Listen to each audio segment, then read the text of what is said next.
जीवन क्या है, क्यों है, कैसा है, मैं कौन हूँ, यह जगत क्या है? क्या इन प्रश्नों के जवाब हमारे पास हैं? यह जवाब मनुष्य के पास नहीं है,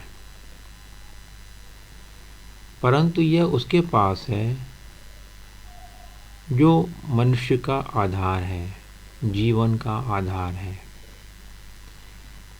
तो ये सब जानने वाला क्या मैं हूँ? और इस जानने वाले को मैं कैसे जान सकता हूँ? इसको समझने के लिए कुछ मूलभूत बातें समझनी होंगी। इस संसार में सब कुछ मन के कारण ही अनुभव होता है, परंतु मन का आधार क्या है, यह मन के द्वारा नहीं जाना जा सकता। जैसे सामान्य जगत में जो हम चश्मा पहने होते हैं उससे हम संसार को देखते हैं, परंतु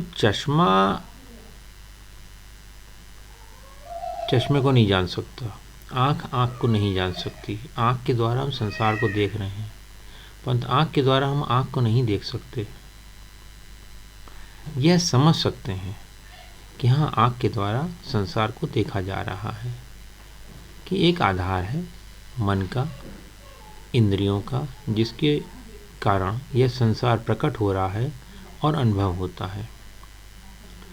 इसका जो भी वस्तु, स्थिति, परिस्थिति हमारे बोध में आती है, इसका अर्थ नहीं होता।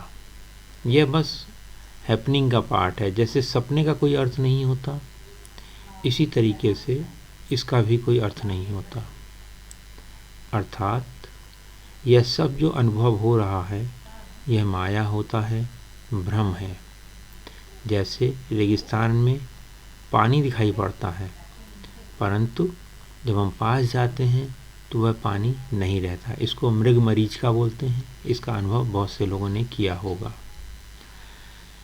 अब इंसान क्या चाहता है? इंसान ये चाहता है कि जो माया में जो भी स्थितियाँ या परिस्थितियाँ हमें दिखाई पड़ रही हैं, जो अनुभव में आ रही हैं, उनको हम बदल दें और इससे वो जो दुख अनुभव कर रहा है, वेदना अनुभव कर रहा है, उससे पार हो जाए।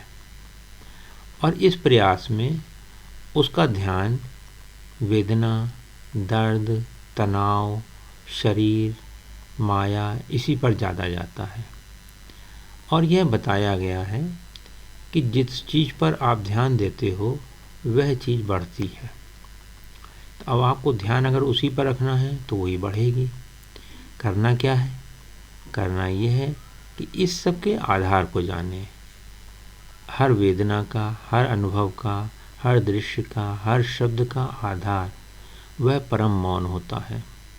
उस परम मौन को जाने। उससे जब आप उसको जानेंगे तब फिर ये सारा संसार माया प्रतीत होने ही लगता है। अब देखना कैसे है? संसार को देखना ऐसे है कि बस जानना है, ना कुछ उसका कारण ढूंढना है, ना कुछ उसको सही करने का प्रयास करना है।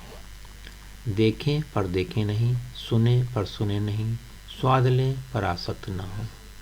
सब कुछ होते हुए भी ऐसा जाने कि अनंत नाटक चल रहा है और उसमें जो आपका एक रोल है, जो जिस कलाकार हैं आप, आपको एक रोल मिला हुआ है, बस वो आप करते रहिए।